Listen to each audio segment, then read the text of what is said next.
Fantasy has popped into the head of everybody in my business who has ever been told what I've been told, that this is going to be the last edition of your show. You go directly to the scene from the movie Network, complete with the pajamas and the raincoat, and you go off on an existential, otherworldly, verbal journey of unutterable profundity and vision. You damn the impediments and you insist upon the insurrections, and then you emit Peter Finch's guttural, resonant "so." And you implore, you will the viewer to go to the window, open it, stick out his head and yell. Well, you know the rest.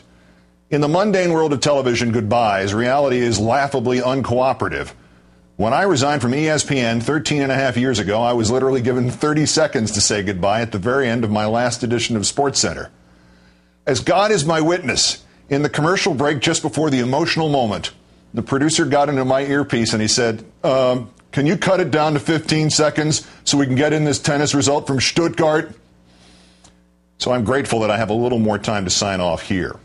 Regardless, this is the last edition of Countdown. It is just under 8 years since I returned to MSNBC. I was supposed to fill in for the late Jerry Nachman for exactly 3 days.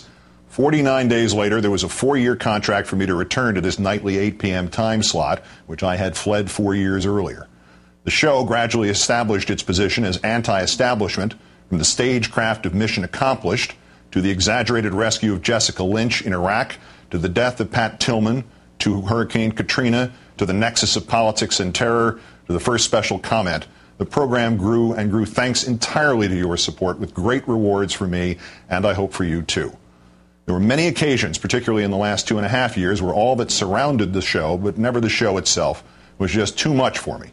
But your support and loyalty, and if I may use the word insistence, ultimately required that I keep going.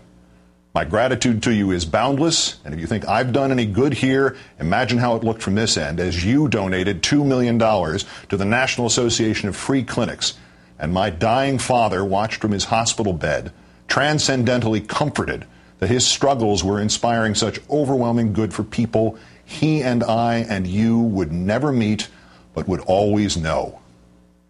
This may be the only television program wherein the host was much more in awe of the audience than vice versa. You will always be in my heart for that, and for the donations to the Cranick family in Tennessee, and these victims of governmental heartlessness in Arizona, to say nothing of every letter and email and tweet and wave and handshake and online petition. Time ebbs here, and I want to close with one more Thurber story. It is still Friday. So let me thank my gifted staff here and just a few of the many people here who fought with me and for me.